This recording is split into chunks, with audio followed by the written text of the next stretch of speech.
So I just want to review, last week we were studying our second to last chapter, which is social investment, talking about how much love is important in our lives. The love of our family and friends, but also community.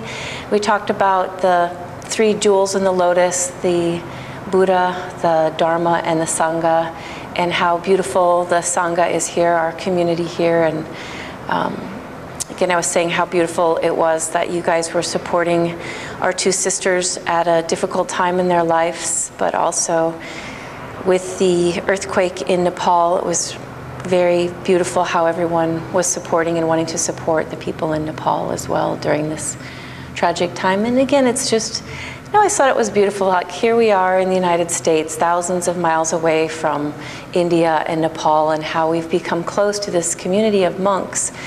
You know, and there's been this beautiful bond over the years of we care about them, and Chusang cares about us, and it's just been just something very beautiful that this community reflects.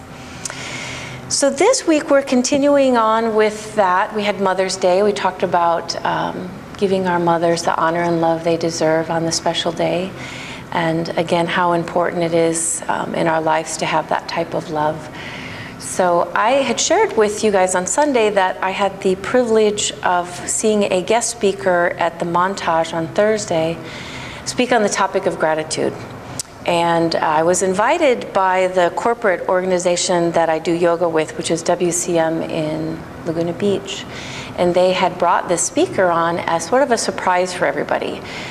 We all knew that he was going to be speaking on gratitude, but no one knew who the speaker was or anything specific about it. And that night when we got there, it turns out that the speaker, his name was John O'Leary, and he was one of the founders of WCM's dear friend from college.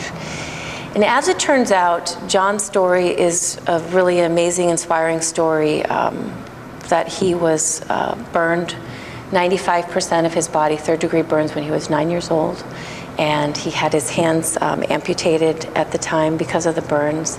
And so he tells a bit about his life story. And I have to say that he was probably one of the most joyful, funny, inspirational people that I have ever met. It was an amazing hour filled with laughter, and you guys can imagine I cried a lot.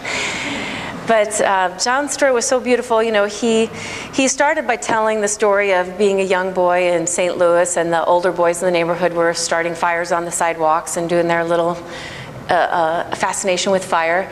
So he goes home one day and decides that he's going to make his own fire in his garage, and puts a little piece of cardboard on fire, and then goes and gets a gasoline can that weighed 47 pounds in his 9-year-old arms, and goes to pour the gasoline on top of the fire.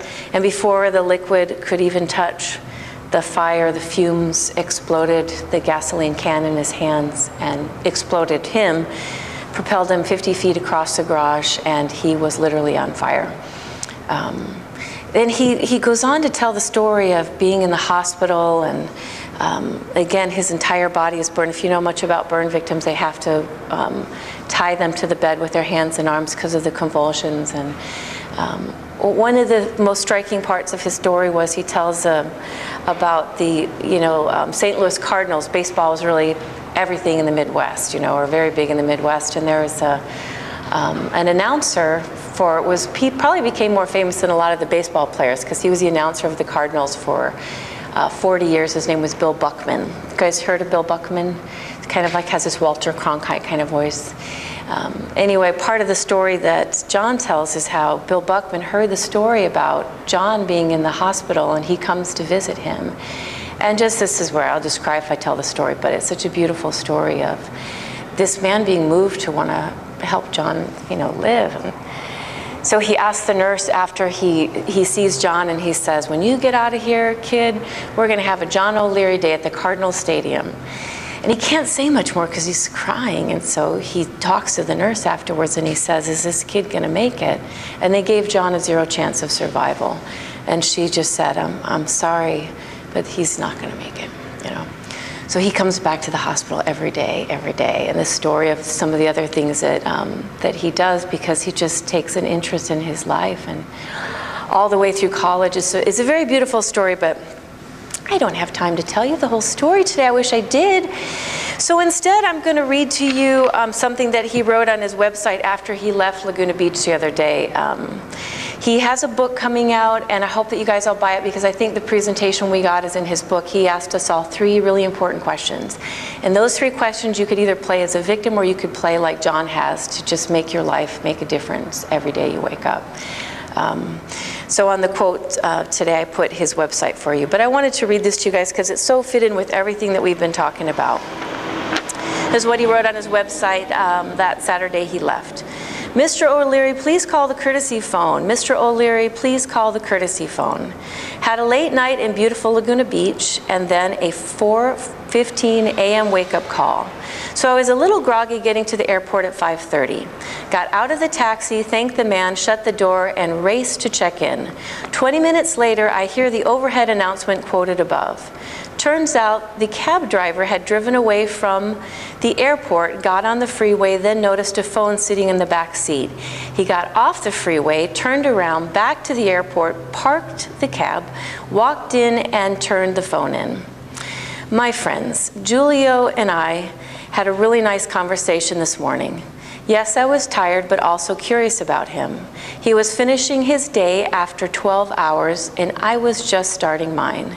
We spent 30 minutes talking about family, work, how he felt about Uber, and why he loved his job, and what we liked to do when we were not working. We parted friends.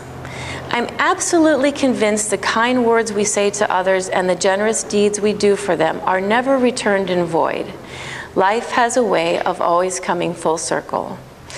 Love others, and love will surround you, propel you forward, and return phones even when they don't have to. Treat others poorly, and they shall surround you and come back to you in your life too.